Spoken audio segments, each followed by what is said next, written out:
We do want to transition to another top story many of you all have been following right here on Live Now from Fox. This Thursday, more new evidence is surfacing that police in New York say connects the suspect, Luigi Mangione, to the murder of United Healthcare CEO Brian Thompson. A notebook carried by the suspect could also contain even more clues. Fox News correspondent Connor Hansen joins us from New York to explain.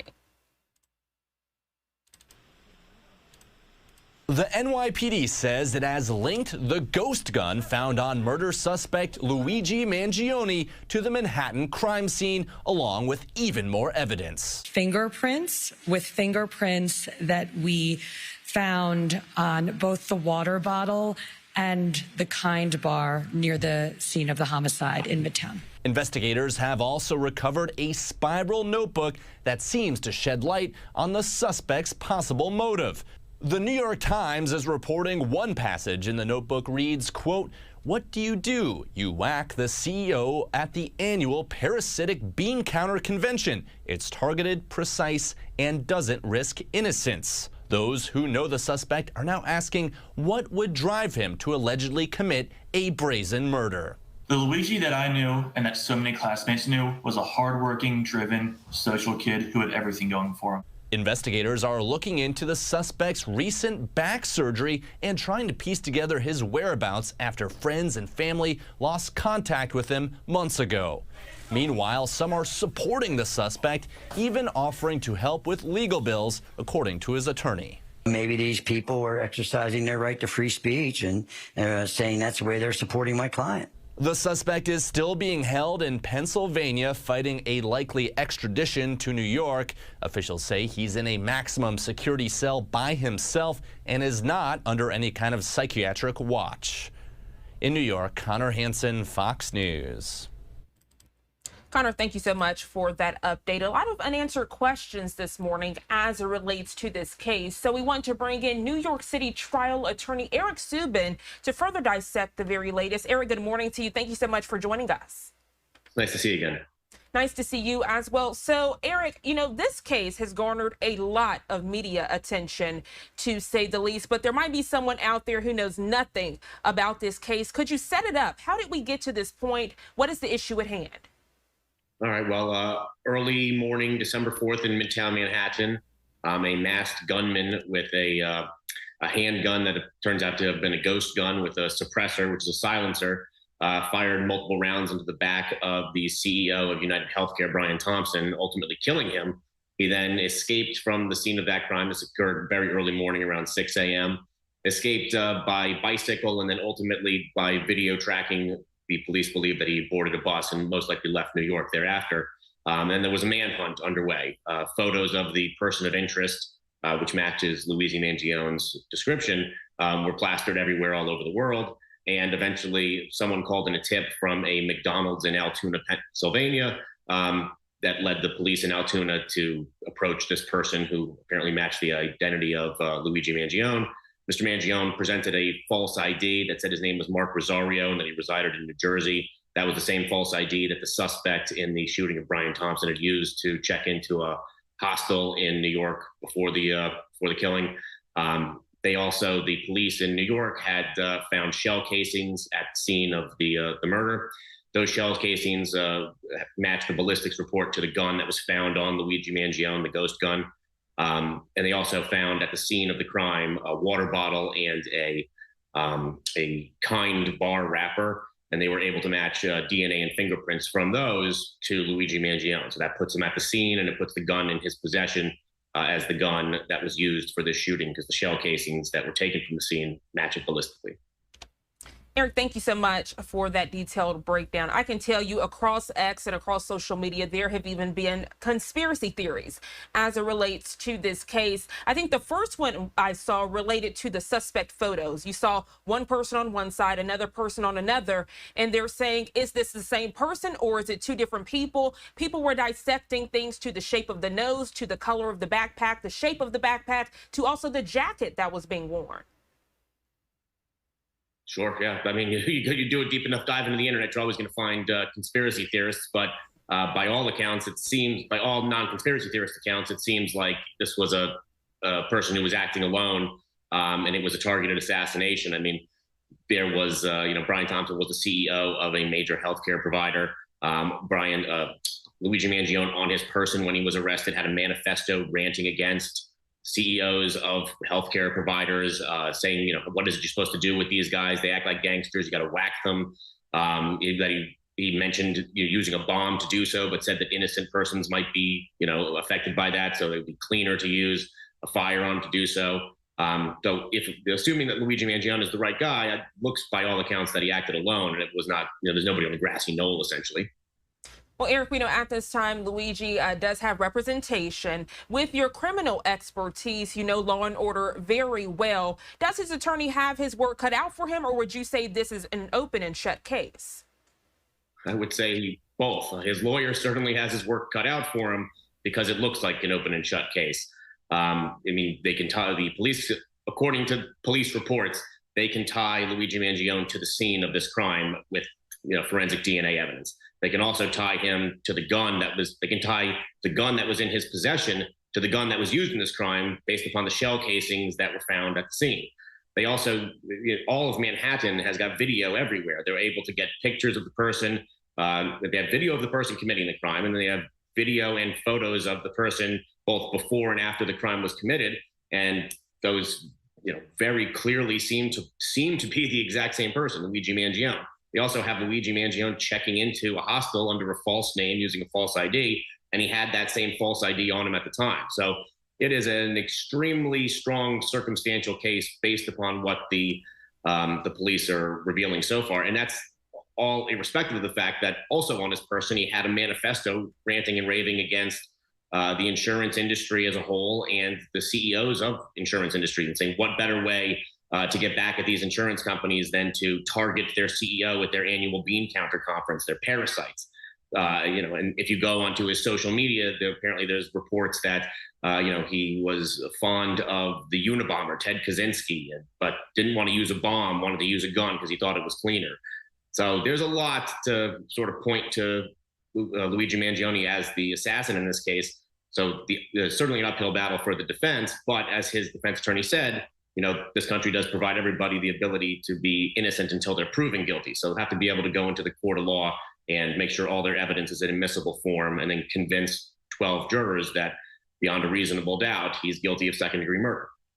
You're exactly right, and exactly to see law and order play out in real time. Eric, I want to dissect. So the incident happening in New York City, and then Luigi found inside of a McDonald's eating a hash brown, and then from there taken into custody this morning. He's inside of a Pennsylvania jail. The term extradition, fighting extradition to get back to New York. Could you explain that and how important that is in this case for either side?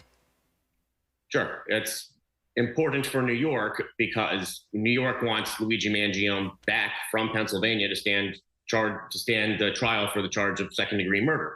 In order to do that, New York has to send an executive warrant, a warrant signed by the governor, Kathy Hochul, to the governor of Pennsylvania, Josh Shapiro, saying, we have a warrant out for his arrest and we want him sent by you, even though he's in your custody, to us so he can stand trial here, notwithstanding the fact that he may have committed crimes in Pennsylvania that you want to prosecute him for. Both governors, Kathy Hochul and Josh Shapiro, have indicated that that's exactly what's going to happen. Kathy Hochul is going to sign a warrant presented to her by District Attorney Alvin Bragg, and is then going to submit it to Josh Shapiro, who said he's going to work, as diligently as possible and as expeditiously as possible to have that effectuated, and then have Luigi Mangione sent back to New York to stand trial for murder here. The fact that he's fighting it is most likely just a dilatory tactic designed to sort of delay things, although there's no benefit to him unless he prefers being in a detention center in Pennsylvania as opposed to a detention center in New York, because he's definitely going to be extradited. There's maybe a 1% chance he's not extradited, and that's just the margin of error. So he's definitely coming back. And the fact that he's fighting it is sort of pointless beyond being a delay tactic, because it's perfunctory. Eric, you've been doing this for some time now, an attorney out in the Big Apple. Were there any wild cards or surprises that you noticed as all of this was unfolding? Of course, this is a developing situation. We're still getting new information at this hour. I want to ask you that because for many people, this case is so bizarre, to say the least. it is certainly, being a Manhattanite, it's certainly bizarre to see just such a targeted assassination of a person as part of a symbolic killing in, what's tantamount to broad daylight in the middle of Midtown. Which is, one of the busiest parts of any city in the entire world. And then to have the guy get away for, a week or so. But based upon a diligent manhunt and what seems to be good investigation, they were able to track him down in somewhat short order. But the fact that it took place at all, certainly, as someone who lives there, makes everyone a bit leery. And then I guess the fact that people after this assassination, when they found out who the victim was, seemed to feel sympathy for Luigi Mangione initially. There are accounts that, he suffered from, debilitating chronic back pain. And there's some indication that, probably the insurance company wasn't fair with him, as, they're not fair with a lot of people. And so a lot of people were not particularly sympathetic to Mr. Thompson's demise. I found that to be off-putting, but also I can understand why people have negative sentiments towards insurance companies and I guess their leadership. So some of those issues, I guess.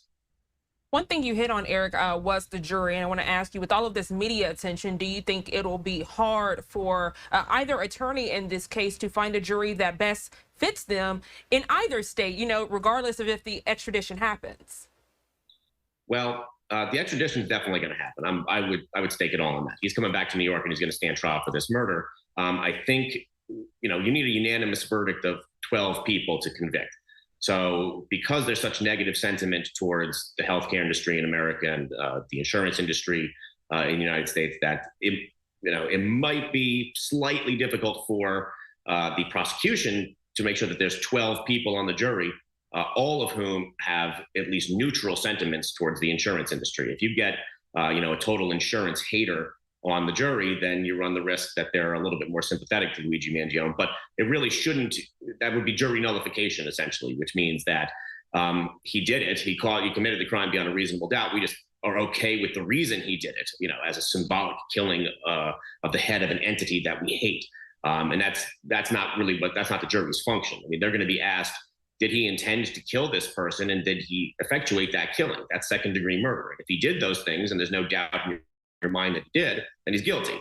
So you don't want to have people's sentiments towards a somewhat hated entity, the insurance companies, permeate the way that they judge the case. So I think that for the prosecution, they might have a harder time actually than for Mr. Mangione. That would be my assessment.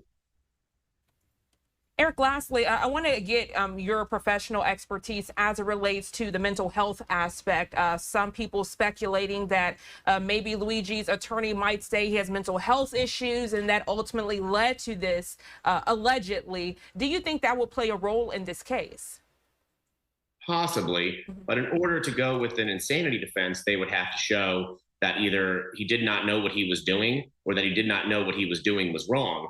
And his manifesto and his writings that he had on him, and also the fact that he was, sort of able to live, at least up until, recently, a very successful life. He was the valedictorian of his high school. He graduated from an Ivy League college. He was able to hold down a successful job.